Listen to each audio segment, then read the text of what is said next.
of all, I want to thank you guys for covering Penn State football like you always do. I want to thank the fans for coming out. I guess we announced it was 7,500 fans or somewhere in that ballpark. After last season, it felt like 75,000. It really felt good to be in there with our freshman students and our parents. It was really good work for us. Obviously, there's a lot of things that we got to get cleaned up, but being back in the stadium, I thought was a real positive for us, and we'll build on that. I would go out here and say this. Obviously, being in that stadium felt great. I can't imagine what it will be to get back to what we've been averaging the 2 years before the pandemic. I think we averaged 106,000 fans for those 2 years.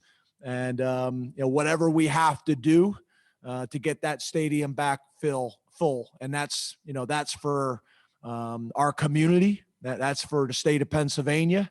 That's for our university. That's for the athletic department. And obviously that's for our football program. So anybody that's comfortable getting a vaccine, let's get the vaccine so we can get as many people into the stadium as we possibly can and try to get back to normal. So again, we appreciate everybody. Open up the questions. We'll start with Mark Brennan, and Nubias Wilborn, you're next. James, thanks for your time. Hey, Mark, could you guys turn that up a little bit? I can't really hear. You got me now? Yes, I do. Hey, Mark. Hey, just on a housekeeping thing, can you tell us how many practices you have left? And on a broader perspective, can you address the progress the offense has made under Mike this spring and how far away it is from where it needs to be for the opener? Thanks. Yeah, so this was practice number 12 for us. We have 15 practices every spring. That's what the NCAA allows you.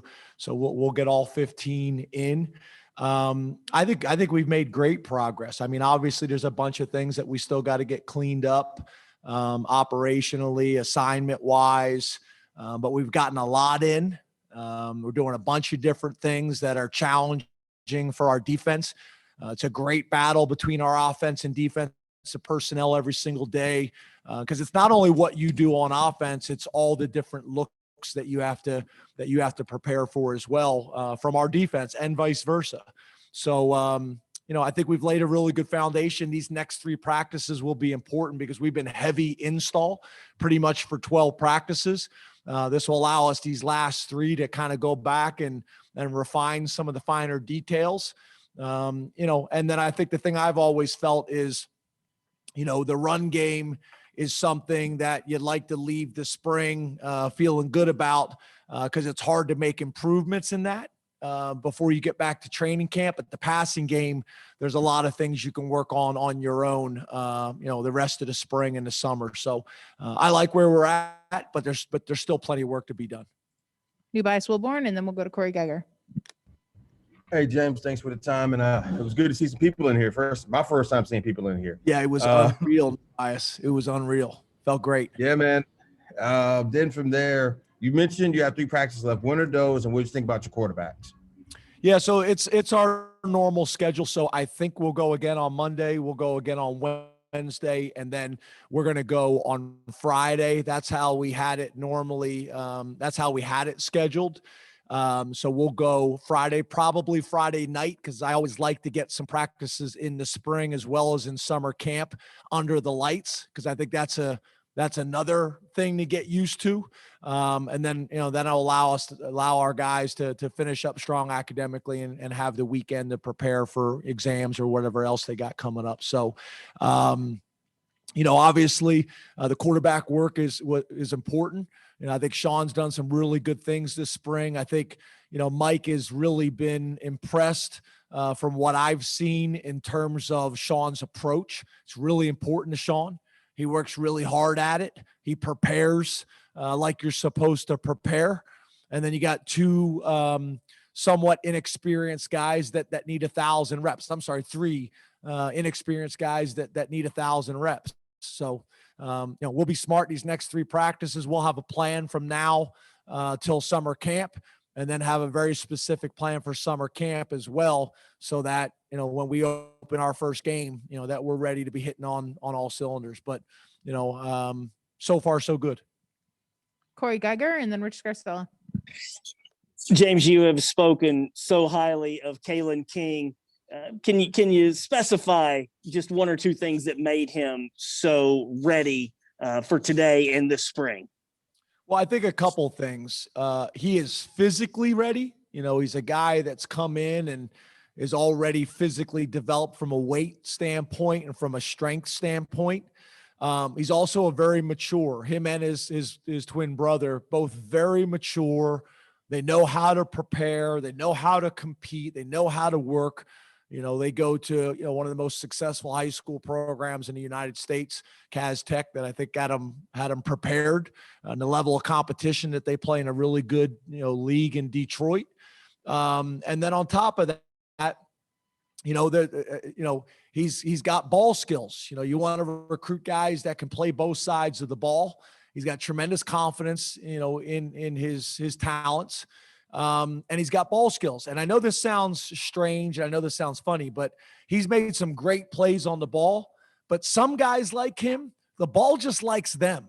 Like he's gotten a couple interceptions where you just throw it to him. And, we had a guy, a few years back that was very similar that played for us. And the ball just likes them, and they get a number of turnovers by making great plays, and they get a number that, the ball just tips up and lands in their hands or just thrown to him by a misread. He's one of those guys.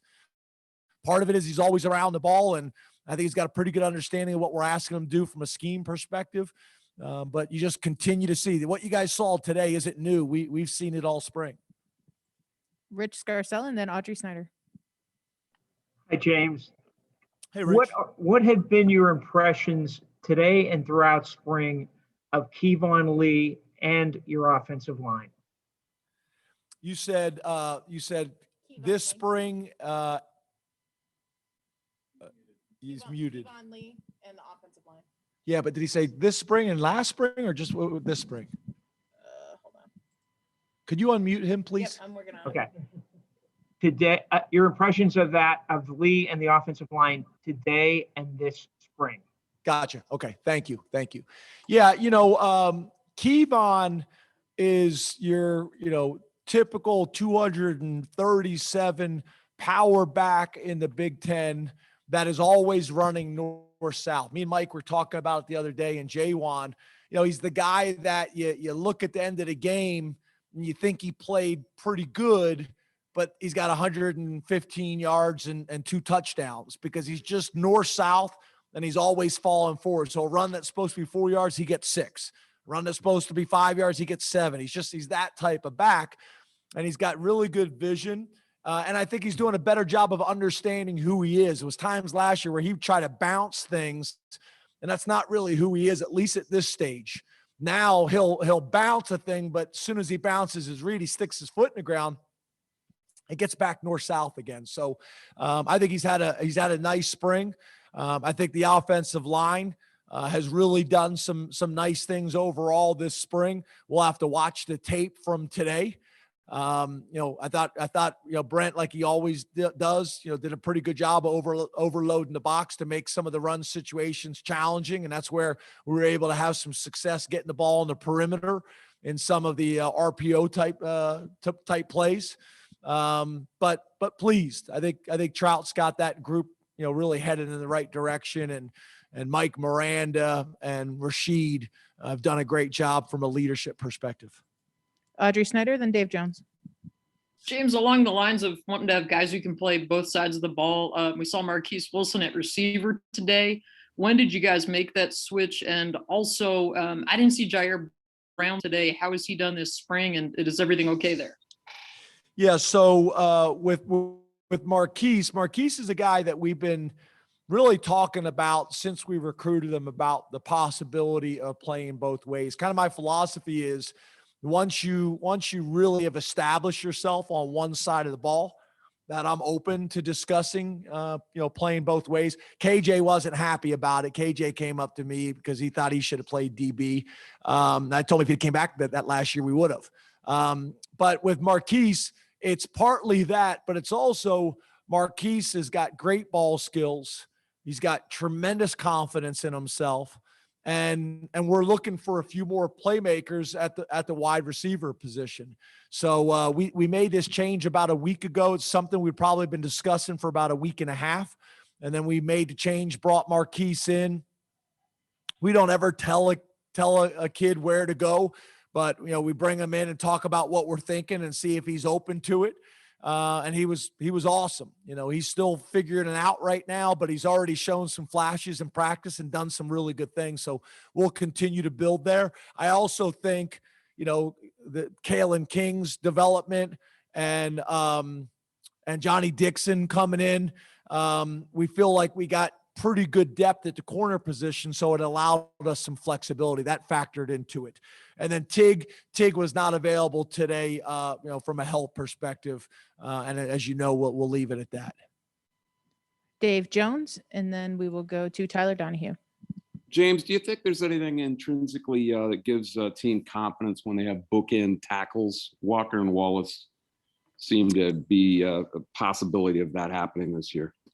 Yeah, Dave, I agree with you. I think, to me, and I don't want this to come off the wrong way, but to me, if you got two tackles you have a lot of confidence in, and you have a center inside that you have a lot of confidence in from a communication standpoint, from an experience standpoint, that's where you'd like to start and build from.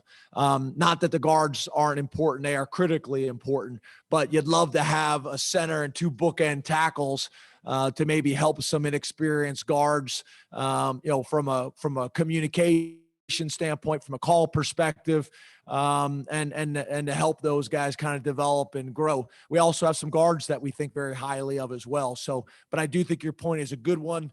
You want to feel really good about your two guys on the edges and protecting the quarterback's blind side or his throwing arm. And then to be able to have experience like we have with Moran at center, we feel really good there. Final two questions, Tyler Donahue, then T. Frank.